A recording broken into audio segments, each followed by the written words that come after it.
तो चलिए दोस्तों, हम आपको यह 3 ऐसी गुप्त चीजें एक बहुत ही सुंदर कहानी के माध्यम से बताएंगे। तो दोस्तों, आप सभी से निवेदन है कि आप लोग इस कहानी को शुरू से लेकर अंत तक जरूर सुने, ताकि आपको पूरा अच्छी तरह से ज्ञान मिल सके। क्योंकि दोस्तों, आधा अधूरा ज्ञान विष के समान होता है, जो कभी किसी का भला नहीं होने देता। साथ ही दोस्तों, वीडियो को लाइक करके हमारे चैनल धर्म आस्था को भी सब्सक्राइब कर लें और बेल आइकॉन को भी क्लिक कर लें। साथ कमेंट में जय माता लक्ष्मी जरूर लिखें। तो दोस्तों, आपका अधिक समय नष्ट न करते हुए इस कथा को सुनाना प्रारंभ करते हैं। दोस्तों, एक समय की बात है जब भगवान श्री कृष्ण द्वारका में अपने ही महल में विराजमान थे। तभी देवी रुक्मिणी जी उनके पास आई। भगवान श्री कृष्ण ने देखा कि रुक्मिणी जी कुछ गहरी सोच में डूबी हुई हैं और वे बहुत ही चिंतित दिखाई दे रही हैं। तब भगवान श्री कृष्ण ने उनसे बहुत ही प्यार से पूछा, हे प्रिय रुक्मिणी, आज आप किसी बात से चिंतित लग रही हैं। कृपया आप हमसे निसंकोच होकर कहिए कि आपके मन में क्या प्रश्न चल रहा है। मैं आपकी सहायता अवश्य करूंगा। तब देवी रुक्मिणी ने भगवान श्री कृष्ण की इस बात को सुनकर कहा, हे स्वामी, मेरे मन में एक विचित्र प्रश्न उठ रहा है। मैंने सुना है कि यदि कोई पुरुष अपनी पत्नी की 3 गुप्त चीजें को अगर देख लेता है और उसकी एक चीज ले लेता है, तो उसके घरों एवं में सदैव धन की देवी माता लक्ष्मी जी का वास हो जाता है। क्या यह सत्य है? यदि हां, तो वे कौन सी ऐसी गुप्त चीजें हैं जिन्हें एक पति को अपनी पत्नी की जरूर देखनी चाहिए, ताकि उनके जीवन में सुख शांति और समृद्धि उनके जीवन में बनी रहे। तब भगवान श्री कृष्ण मुस्कुराए और देवी रुक्मिणी जी की उनके मन में चल रही इस जिज्ञासा को शांत करते हुए बोले, हे प्रिय रुक्मिणी, हां, यह बिल्कुल ही सत्य है कि यदि कोई पुरुष अपनी पत्नी की 3 ऐसी गुप्त चीजें देख लेता है और उनमें से एक चीजें ले लेता है, तो उनके जीवन में कभी भी कोई दुख कष्ट कठिनाई नहीं आता है। फिर भगवान श्री कृष्ण देवी रुक्मिणी से कहते हैं, हे प्रिय, आपने इस प्रश्न को पूछकर पृथ्वी पर सारी मनुष्य जाति का उद्धार कर दिया है। हे देवी पत्नी की वह कौन सी ऐसी 3 गुप्त चीजें हैं जिन्हें जरूर देखना चाहिए? हम आपको इस प्रश्न का उत्तर एक अत्यंत महत्वपूर्ण कथा के माध्यम से सुना कर देंगे, किंतु आपको इस कथा को शुरू से लेकर अंत तक पूरा जरूर सुनना होगा, क्योंकि आधा अधूरा ज्ञान जहर और विष के समान होता है।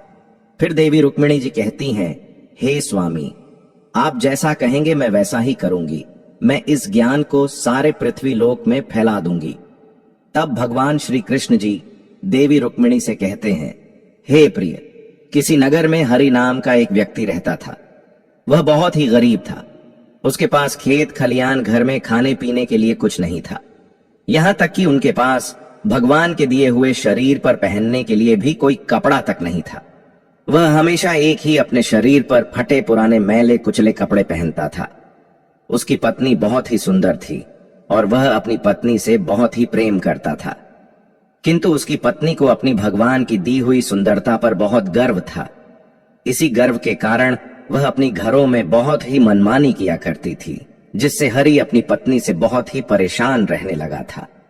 अब उसकी पत्नी उससे हर छोटी छोटी बात पर लड़ाई झगड़ा करने लगी थी और इस तरह उनके घरों में हर एक दिन लड़ाई झगड़े होने लगा था। धीरे धीरे हरि की पत्नी ताने भी मारने लगी थी। वह कहने लगी, मैं तो समझी थी आपके घरों में हमें कोई भी चीजों की कमी नहीं होगी। आने के बाद पता चला कि तुम तो बहुत ही कंगाल हो। पता नहीं मैंने तुमसे विवाह कैसे कर लिया। इस घर में ना तो पीने के लिए पानी है, ना खाने के लिए अनाज है और ना ही पहनने के लिए कोई कपड़े हैं। मैं करूं भी तो क्या करूं? तुम तो कोई काम भी नहीं करते हो। अपनी पत्नी की ऐसी बातों को सुनकर हरि को ताने सुन सुनकर बहुत ही बुरा लगता था, लेकिन उसे समझ में बिल्कुल नहीं आ रहा था कि उसके साथ ऐसा क्यों हो रहा है। इसीलिए वह बहुत ही अधिक चिंतित रहने लगा था और अब उसका मन किसी भी काम में बिल्कुल नहीं लग रहा था। फिर धीरे धीरे वह पहले से भी अधिक गरीब हो गया, जिसके कारण उसे अपने घर का थोड़ा जमीन भी बेचना पड़ गया। लेकिन फिर भी उसकी गरीबी दूर नहीं हुई, जिससे वह बहुत ही अधिक चिंतित रहने लगा था। एक दिन की बात है, वह हरि अपने किसी काम से घर से बाहर जा रहा था तभी अचानक उसने देखा कि एक संत साधु महात्मा जी अपनी कुटिया के समीप साधना में लीन है। तब मुकेश अपने मन में सोचने लगा कि यह साधु महात्मा जी मुझे कोई दिव्य संत मालूम पड़ते हैं, क्यों ना मैं इनके पास चलकर देखूं, शायद यह संत साधु महात्मा जी मुझे मेरी समस्याओं से छुटकारा दिला दें। इतना सोचकर वह हरि उस संत साधु महात्मा जी के पास पहुंच जाता है और अपने दोनों ही हाथों को जोड़कर अपनी आंखों से आंसू बहाकर जोर जोर से विलाप करने लगता है। तब कुछ देर बाद उस संत साधु महात्मा जी अपनी आंखें खोलते हैं और देखते हैं कि उनके सामने हरिनाम का एक गरीब, लाचार और बेबस आदमी बैठा हुआ है, जो अपनी आंखों से आंसू निकालकर जोर जोर से विलाप कर रहा है। साधु महात्मा जी उस हरि से कहते हैं, हे पुत्र, तुम कौन हो और विलाप क्यों कर रहे हो? साधु महात्मा जी की बात सुनकर हरि उनसे कहता है, हे मुनिवर महात्मा जी, मैं इस नगर का एक बहुत ही गरीब व्यक्ति हरि हूं और मैं इस वजह से विलाप कर रहा हूं क्योंकि मेरी पत्नी मुझसे बहुत ही लड़ाई झगड़ा, बहुत ही ताने मारती रहती है और कहती है कि अब तुम्हारे पास कुछ भी नहीं है, तुम तो बहुत ही कंगाल हो, इस घर में खाने पीने और पहनने के लिए कुछ भी नहीं है, पता नहीं मैंने किसके साथ विवाह कर लिया है। इसी तरह के ताने मेरी पत्नी हर एक दिन मुझसे मारती रहती है। लेकिन हे मुनिवर महात्मा जी, मैं बहुत ही कड़ी मेहनत मजदूरी करता हूँ, फिर भी थोड़ा सा ही धन कमा पाता हूँ, जिससे मैं अपने परिवार का पालन पोषण खर्चा चलाता हूँ। फिर हरि आगे कहता है, हे मुनिवर महात्मा जी, आप कृपया मुझे कोई ऐसा उपाय बताएं जिससे मेरी पत्नी मुझसे लड़ाई झगड़ा ना करे और मैं बहुत जल्द देखते ही देखते बहुत ही धनवान बन जाऊं। उस गरीब हरि की बातों को सुनकर साधु महात्मा जी उससे कहते हैं, हे पुत्र, तुम पहले विलाप करना बिल्कुल ही बंद करो। मैं तुम्हें ऐसी 3 चीजें बताने वाला हूं जिन्हें प्रत्येक पुरुष को अपनी पत्नी की जरूर देखना चाहिए। अगर कोई भी पुरुष अपनी पत्नी की इन तीनों चीजों को अगर वे देख लेता है तो उसे विधाता भी उस व्यक्ति को धनवान बनने से नहीं रोक सकता। संत महात्मा जी की बात सुनकर हरि उनसे कहता है, हे महात्मा जी, आप थोड़ी सी भी देर ना करते हुए उन तीनों चीजों को बता दीजिए जिन्हें प्रत्येक पुरुष को अपनी पत्नी की जरूर देखनी चाहिए। मैं उन तीनों चीजों के बारे में जानने के लिए बहुत ही अधिक उत्सुक हूं। तब संत साधु महात्मा जी हरि से कहते हैं, हे पुत्र, इतनी उत्सुकता बिल्कुल ही ठीक नहीं होता है। मनुष्य को हमेशा ही धैर्यवान होना चाहिए। तो चलो, मैं अब तुम्हें वे तीनों चीजें के बारे में बता देता हूं जिन्हें प्रत्येक पुरुष को अपनी पत्नी की जरूर ही देखना चाहिए। लेकिन मैं तुम्हें उन तीनों चीजों के बारे में एक बहुत ही महत्वपूर्ण कथा के माध्यम के द्वारा बताने वाला हूं। इसलिए तुम्हें हमसे एक वादा करना होगा कि जब तक मैं इस कथा को सुनाऊंगा तब तक तुम्हें इसे बहुत ही ध्यान पूर्वक से सुनना होगा। संत साधु महात्मा जी की बात सुनकर मुकेश उनसे कहता, हे मुनिवर महात्मा जी, मैं आपको विश्वास दिलाता हूं कि मैं इस कथा को शुरू से लेकर अंत तक जरूर सुनूंगा। तब साधु महात्मा जी हरि से कहते हैं, हे पुत्र, किसी नगर में एक बहुत ही धनी व्यक्ति रहता था। वह नगर का सबसे बड़ा धनी व्यक्ति था। उस धनी व्यक्ति और उसकी पत्नी के बीच बहुत ही अधिक प्रेम था। वे दोनों एक दूसरे से बहुत ही गहराई से प्रेम करते थे और उनके घर में कभी भी आपस में लड़ाई झगड़ा बिल्कुल नहीं होता था। इसीलिए उनके महल में सदैव धन की देवी माता लक्ष्मी जी का वास बना रहता था। उसे अपने व्यापार कारोबार में कई अधिक गुना लाभ प्राप्त होती था। धनी व्यक्ति और उसकी पत्नी के बीच इतना अधिक प्रेम था कि उनके अगल बगल के आस पड़ोस के लोग उनके इस प्रेम को देखकर बहुत ही ईर्ष्या करने लगे थे, जिसकी वजह से कुछ नारियां तो धनी व्यक्ति की पत्नी से बात तक भी बिल्कुल नहीं करती थी। उसकी पत्नी रोज प्रतिदिन शाम के टाइम एक दीपक अपने घर जरूर प्रज्वलित करती थी, लेकिन कुछ औरतें उसे ऐसा करने से माना करती थीं और कहती थीं, तुम रोज प्रतिदिन शाम के टाइम अपने घर में दीपक क्यों प्रज्वलित करती हो? ऐसा करने से तुम्हें क्या लाभ हासिल होगा? तुम ऐसा कार्य मत किया करो। किंतु वह किसी की बात को सुनकर भी अनसुना कर देती थी और अपनी ही मनमर्जी किया करती थी। यहाँ तक कि वह अपने अपने पति देव की भी कोई बात नहीं मानती थी। वह अपने अनुसार घर परिवार को चलाती थी और धनी व्यक्ति भी अपनी पत्नी को किसी भी कार्य से बिल्कुल भी मना नहीं करता था, क्योंकि वह बहुत ही बुद्धिमान व्यक्ति था। वह जानता था कि यदि वह अपनी पत्नी को किसी भी कार्य से रोकेगा तो उनके बीच भी एड़ी विवाद खड़ा हो सकता है, जो उसके व्यापार कारोबार को बहुत ही प्रभावित करेगा। वह अपनी पत्नी से अत्यंत प्रेम करता था और उसे छोड़ना बिल्कुल भी नहीं चाहता था।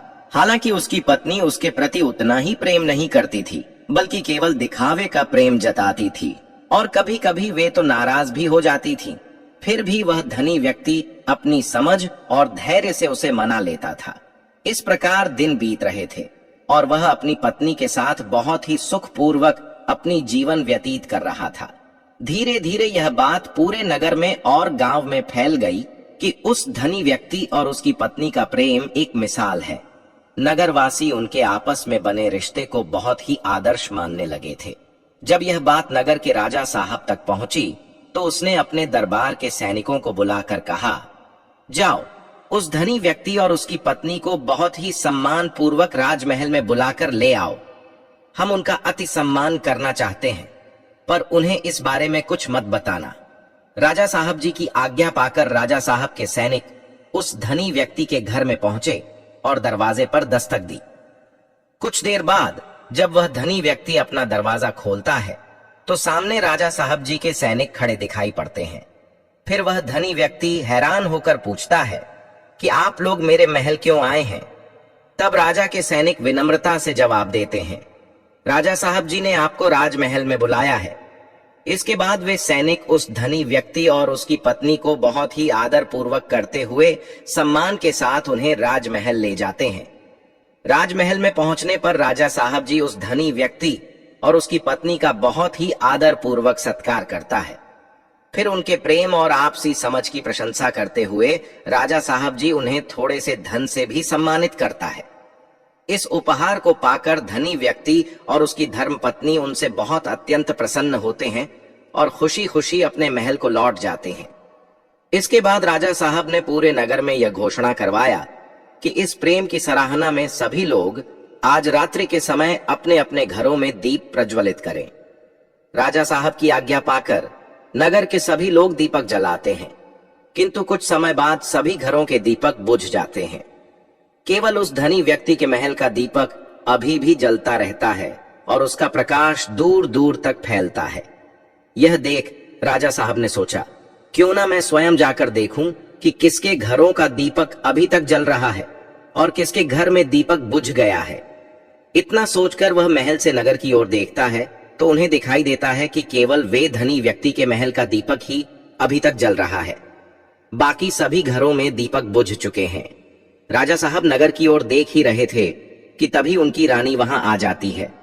तब राजा साहब अपनी रानी से कहते हैं, हे रानी, आप जरा देखिए, नगर के सभी घरों में दीपक बिल्कुल ही बुझ चुके हैं, लेकिन उस धनी व्यक्ति के महल में दीपक अभी तक जल रहा है। यह इस बात का प्रमाण है कि उनके बीच सच्चा प्रेम है और इसका श्रेय उस धनी व्यक्ति की बुद्धिमानी को जाता है। वह अपनी सूझबूझ से अपने महल को शांति और सच्चा प्रेम भावना से चलाता है। परंतु रानी साहिबा अपने पतिदेव राजा साहब जी की बात से असहमत होती है और कहती हैं, हे महाराज, मैं आपकी बात से बिल्कुल ही सहमत नहीं हूं। धनी व्यक्ति और उसकी पत्नी में अत्यधिक प्रेम का कारण उसकी पत्नी है।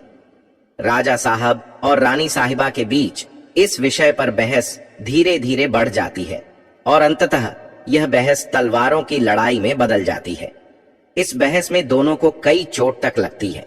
अचानक से राजा साहब जी के मन में एक विचार आता है और वे रानी साहिबा से कहते हैं, हम दोनों आपस में इस तरह लड़ाई झगड़ा क्यों कर रहे हैं? क्यों ना हम उस धनी व्यक्ति और उसकी पत्नी की इम्तिहान ले लें, ताकि यह स्पष्ट हो जाए कि उनके प्रेम का असली कारण क्या है। रानी साहिबा इस सुझाव को स्वीकार करते हुए कहती हैं, ठीक है, लेकिन पहले मैं उस धनी व्यक्ति की इम्तिहान लेना चाहती हूं। राजा साहब जी ने भी उन्हें सहमति दी और कहा, जैसा आप चाहे। फिर रानी साहिबा ने कुछ अपने सैनिकों को बुलाकर आदेश देती हैं कि जाओ, उस धनी व्यक्ति से जाकर कह दो कि यदि वह अपनी पत्नी को जान से मार डालेगा तो मैं उससे विवाह कर लूंगी और राजा साहब जी को कारागार में डाल दूंगी और उसे राजा साहब जी उन्हें बनाकर उन्हें उनका राजगद्दी सिंहासन पर विराजमान कर दूंगी। रानी साहिबा का आदेश पाकर सैनिक उस धनी व्यक्ति के घर पहुंचते हैं। संध्या ढलने वाली थी और उस टाइम धनी व्यक्ति की पत्नी कहीं बाहर गई हुई थी और वह धनी व्यक्ति अपने घर में ही था क्योंकि वह अस्वस्थ था। सैनिक उनके दरवाजे पर दस्तक देते हैं। धनी व्यक्ति ने किसी तरह उठकर दरवाजा खोला तो वे सैनिक उस धनी व्यक्ति से कहते हैं, सुनिए, रानी साहिबा का आदेश है कि यदि आप अपनी पत्नी को जान से मार डालेंगे तो रानी साहिबा आपसे विवाह कर लेगी और राजा साहब जी को बंदी बनाकर कारागार में डाल देंगी। फिर आपको उनके जगह पर उनकी राजगद्दी सिंहासन पर विराजमान कर देंगी। फिर इस नगर में आपका राज्य हो जाएगा। उन सैनिकों की बात को सुनकर वह धनी व्यक्ति स्पष्ट रूप से कहता है, जाइए रानी साहिबा जी से कह दीजिए कि मैं अपनी पत्नी को किसी भी हाल में खोना नहीं चाहता हूँ, क्योंकि मैं अपनी पत्नी से बहुत ही सच्चा प्रेम करता हूँ और यदि किसी ने मेरी पत्नी को नुकसान पहुंचाने का सोचा भी तो मुझसे बुरा और कोई नहीं होगा। और बात रही रानी साहिबा जी से विवाह करने की, तो आप रानी साहिबा से कह दीजिएगा कि मैं उनसे किसी भी हाल में विवाह करने के लिए तैयार नहीं हूँ, चाहे वे मुझे अपना सिंहासन राजगद्दी ही क्यों ना दे दें। मैं अपनी धर्म पत्नी का स्थान किसी को भी नहीं दे सकता।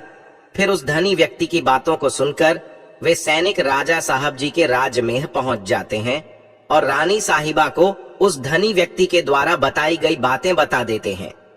उसके बाद राजा साहब अपनी रानी साहिबा से कहते हैं, देखिए वह धनी व्यक्ति कितना समझदार है। और इससे स्पष्ट हो जाता है कि उस धनी व्यक्ति और उसकी पत्नी के बीच इतना ही सच्चा प्रेम होने का कारण वह धनी व्यक्ति ही है, क्योंकि वह अपनी धर्म पत्नी से बहुत ही सच्चा प्रेम करता है। राजा साहब की बात सुनकर रानी साहिबा राजा साहब जी से कहती है, आप यह कैसे कह सकते हैं? आपने अभी तक उस धनी व्यक्ति की पत्नी की इम्तिहान नहीं ली है। तब राजा साहब जी कहते हैं, ठीक है, मैं आपकी संतुष्टि के लिए उसकी पत्नी की इम्तिहान ले लेता हूं। फिर राजा साहब अपने कुछ सैनिकों को बुलाते हैं और उनसे कहते हैं, जाओ और इस नगर में रहने वाले उस धनवान धनी व्यक्ति की धर्म पत्नी से कहो कि यदि वह अपने पति को जान से मौत के घाट उतार देगी तो मैं उसे अपनी रानी के रूप में उन्हें स्वीकार कर लूंगा और उसे सदैव अपनी रानी साहिबा पटरानी बनाकर रखूंगा। अब वे संत साधु महात्मा जी उस गरीब हरि से कहते हैं, हे पुत्र, आज्ञा पाकर, और वे सैनिक उस धनी व्यक्ति के महल की ओर निकल जाते हैं। जब वे सैनिक उस धनी व्यक्ति के महल में पहुंचते हैं तो वे देखते हैं कि उसकी पत्नी कुएं से पानी लेकर आ रही है। जब उसकी पत्नी उन सैनिकों के पास पहुंचती है तो वे उसे बताते हैं, राजा साहब जी ने आदेश दिया है कि अगर तुम अपने पति देव को मृत्यु के घाट उतार दोगी तो राजा साहब जी तुमसे विवाह कर लेंगे और तुम्हें राजकुमारी पटरानी बना देंगे। राजा साहब जी के उन सैनिकों की बात को सुनकर धनी व्यक्ति की पत्नी सोचने लगती है कि राजा साहब जी मुझसे विवाह करने के लिए तैयार हैं, तो यह बहुत अच्छा है, मैं अपने पति देव को जान से मार डालूंगी।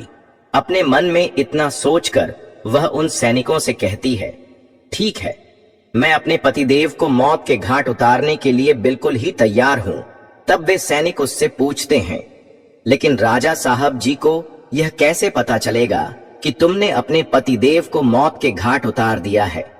फिर धनी व्यक्ति की पत्नी उन सैनिक से कहती है, संध्या काल के समय जो दीपक मैं हर दिन जलाती हूँ उसे थोड़ी देर बाद में अपने पतिदेव को मौत के घाट उतार दूंगी और राजा साहब जी को संध्या काल का वह दीपक बुझाकर इशारा दे दूंगी। उस धनी व्यक्ति की पत्नी की बात को सुनकर राजा साहब जी के वे सैनिक राजमहल में पहुंच जाते हैं और राजा साहब जी से कहते हैं, हे राजन, धनी व्यक्ति की धर्म पत्नी अपने पतिदेव को जान से मारने के लिए बिल्कुल ही तैयार हो गई है।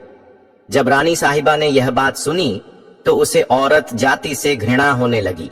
फिर राजा साहब जी ने रानी साहिबा से कहा कि यह समय अधिक सोचने और समझने का नहीं है, हमें उस धनी व्यक्ति की जान बचाने के बारे में सोचना चाहिए, क्योंकि उनकी पत्नी बहुत ही निर्दय है। वह निश्चित ही अपने पति देव को मौत के घाट उतार देगी। आज हमारी वजह से उस धनी व्यक्ति के प्राण बहुत ही संकट में हैं। फिर राजा साहब जी तुरंत उन सैनिकों से कहते हैं कि पुनः जल्दी से जाओ और उस धनी व्यक्ति की पत्नी से कह दो कि वह अपने पतिदेव को ना मारे। राजा साहब जी का आदेश पाकर वे सैनिक दौड़ते हुए धनी व्यक्ति के घर में पहुंच जाते हैं तो वे देखते हैं कि उस धनी व्यक्ति की पत्नी ने अपने पतिदेव को दिन में ही मौत के घाट उतार दिया है। तब वे सैनिक धनी व्यक्ति की पत्नी को डांटते हुए कहते हैं कि तुमने तो हमसे कहा था कि तुम धनी व्यक्ति को संध्या काल में मौत के घाट उतारोगी, लेकिन तुमने उसे दिन में ही क्यों मार डाला। राजा साहब जी के उन सैनिकों की बात सुनकर उस धनी व्यक्ति की पत्नी उनसे कहती है, मुझे तो अपने अपने पति देव को मारना ही था और मैं इसे बहुत पहले ही जान से मारना चाहती थी, परंतु कोई सही मौका नहीं मिला, इसलिए मैं अपने पति देव को कभी मार नहीं पाई। मैंने सोचा कि दिन में ही पति को मौत के घाट उतार देती हूं। दीपक संध्या होते ही बुझा दूंगी। धनी व्यक्ति की पत्नी आगे कहती है, तो सैनिकों, मैंने अपने पतिदेव को मौत के घाट उतार दिया है क्या? अब राजा साहब जी मुझे अपनी रानी साहिबा बनाएंगे?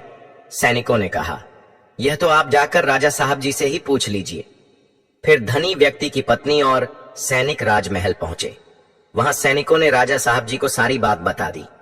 यह सुनकर राजा साहब बहुत ही अधिक क्रोधित हो गए और धनी व्यक्ति की पत्नी को बंदी बनाकर कारागार में डाल दिया। फिर राजा उस धनी व्यक्ति की पत्नी से पूछता है, ऐसा तुमने क्यों किया? तुम लालची औरत हो, तुम्हें पैसों से प्यार है।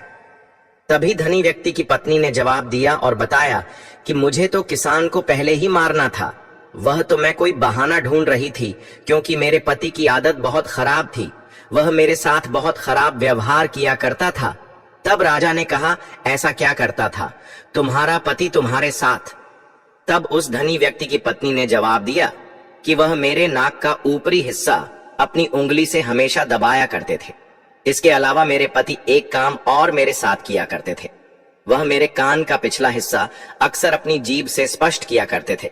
तब राजा ने पूछा, ये बताओ, जब आप तुम गरीब थे तब क्या तुम्हारा पति तुम्हारे साथ ये काम करता था? तब धनी व्यक्ति की पत्नी बोलती है, नहीं महाराज, आज तब ऐसा नहीं करता था। तब राजा ने कहा, मैं समझ गया कि किसान ऐसा क्यों करता था।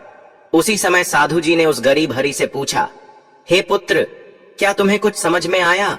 औरत का कौन से 3 गुप्त अंग से लोगों को अचानक धन की प्राप्ति होती है? तो हरि ने कहा, नहीं साधु जी, मुझे अभी समझ में नहीं आया।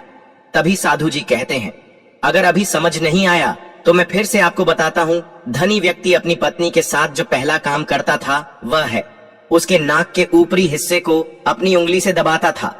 तो जिस भी मनुष्य के घर में पैसों की किल्लत है, उसे अपनी उंगली से औरत के नाक के ऊपरी हिस्से को जरूर दबाना चाहिए। दोस्तों, औरत के नाक के ऊपरी हिस्से को बहुत शुभ माना जाता है।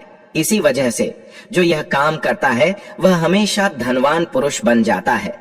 दूसरा काम है, जो भी पुरुष औरत के कान का पिछला हिस्सा अपने जीभ से स्पर्श करता है, उसके किस्मत के द्वार खुल जाते हैं, उसे अचानक धन की प्राप्ति होती है।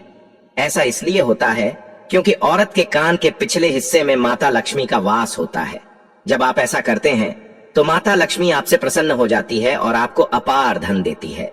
और आपने एक बात तो जरूर सुनी होगी, औरतें माता लक्ष्मी का रूप मानी जाती है। यही वजह है कि इस संसार में जो भी मनुष्य यह पवित्र काम करता है, उसका घर धन से भर जाता है। आगे साधु महात्मा जी कहते हैं, हे वत्स, यही वह 3 चीज हैं जो एक पुरुष अपनी पत्नी की देख लेता है तो वह कभी भी कंगाल गरीब नहीं रहता। उसके घरों पर सदैव धन की देवी माता लक्ष्मी जी का वास बना रहता है। पहली बात, भारतीय संस्कृति में पति पत्नी के रिश्ते को बहुत ही आध्यात्मिक दृष्टिकोण से देखा जाता है, जहां दोनों का एक दूसरे पर संपूर्ण विश्वास और समझ होना जरूरी होता है। गुप्त चीजें का संदर्भ उस गहरे निजी और संवेदनशील पक्ष से है जो केवल उन दोनों के बीच होता है। वह मानसिक, शारीरिक और भावनात्मक स्तर पर इन गुप्त चीजों को समझने और सम्मानित करने का संकेत घर में ने वाली लक्ष्मी की स्थायी और समृद्धि का कारण बनता है। पति पत्नी का यह गहरा रिश्ता और उसका आदर्श भारतीय समाज में